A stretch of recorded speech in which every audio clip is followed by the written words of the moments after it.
चलिए देखते हैं क्लास 9th एनसीईआरटी का question number 10। Both Rutherford and Bohr's model have electrons orbiting the nucleus. Why did Rutherford model fail to explain the atomic stability while Bohr's model succeeded.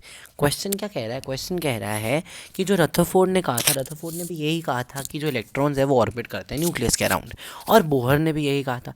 पर Rutherford का जो atomic model है वो reject क्यों हुआ था, और वो एटॉमिक स्टेबिलिटी एक्सप्लेन क्यों नहीं कर पाया था? हमने ये क्वेश्चन का आंसर देना है। पहली बात, जो रदरफोर्ड का मॉडल था उसमें इलेक्ट्रॉन्स रिवॉल्व करते थे न्यूक्लियस के अराउंड, जैसे कि प्लैनेट्स जो है वो रिवॉल्व करते हैं सन के साथ।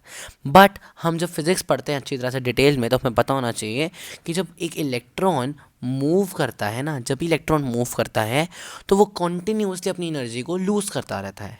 एग्जाम्पल अगर मैं आपको दूँ कि अगर आप, ये आपके पास न्यूक्लियस है, रदरफोर्ड ने क्या कहा था? रदरफोर्ड ने कहा था कि जो इलेक्ट्रॉन्स हैं वो ऐसे न्यूक्लियस के अराउंड रिवॉल्व करते रहते हैं।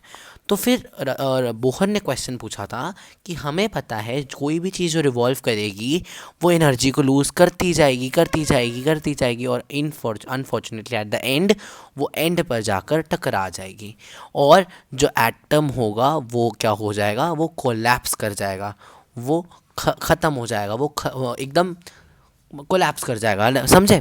तो अगर अगर इलेक्ट्रॉन ऐसे रिवॉल्व करता है सर्कुलर ऑर्बिट में, तो उसको न्यूक्लियस के साथ कोलैप्स कर देना चाहिए, फिर तो एटम एग्जिस्ट ही नहीं करना चाहिए। बट ऐसा नहीं होता है। वो क्या कहता है कि अगर इलेक्ट्रॉन ऐसे घूमता जा रहा है, घूमता जा रहा है, और नीचे आता जाता आता जा रहा है, फिर तो कोलैप्स हो रहा है, तो मतलब इसका मतलब एटम एग्जिस्ट ही नहीं करता है। बट हमारे पास तो एटम एग्जिस्ट करता है, क्योंकि हमने एक्सपेरिमेंट से देखा है। मतलब फिर ये थ्योरी जो है वो गलत है कि इलेक्ट्रॉन जो है वो उसके अंदर रिवॉल्व नहीं करता। तो फिर उसने बोला कि इसके कारण एटम जो है कोलैप्स करेगा, बट इन रियलिटी वो कोलैप्स नहीं करता। तो इसलिए जो रदरफोर्ड का मॉडल था वो फेल करा गया।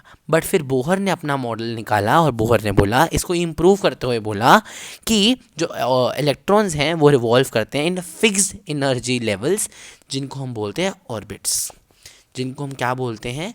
ऑर्बिट्स। फिर बोहर ने अपना आंसर निकाला कि जो इलेक्ट्रॉन्स हैं वो रिवॉल्व करते हैं फिक्स्ड एनर्जी लेवल्स में, फिक्स्ड एनर्जी लेवल्स में, और इन्हीं का नाम उसने दिया, क्या दिया नाम? ऑर्बिट्स बोला, इनको हमने नाम दिया orbits.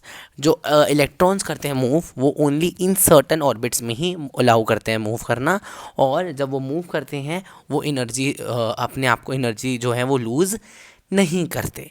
And energy is emitted और absorbed only when an electron jumps. और एनर्जी तभी, इसमें बोहर ने बोला, एनर्जी तभी ऑब्जॉर्ब होगी या इमिट करी जाएगी जब इलेक्ट्रॉन एक ऑर्बिट से दूसरे ऑर्बिट पे जंप करेगा, और तब एनर्जी का कोई रोल नहीं है जब इलेक्ट्रॉन मूव कर रहा है। ये बोहर ने बोला।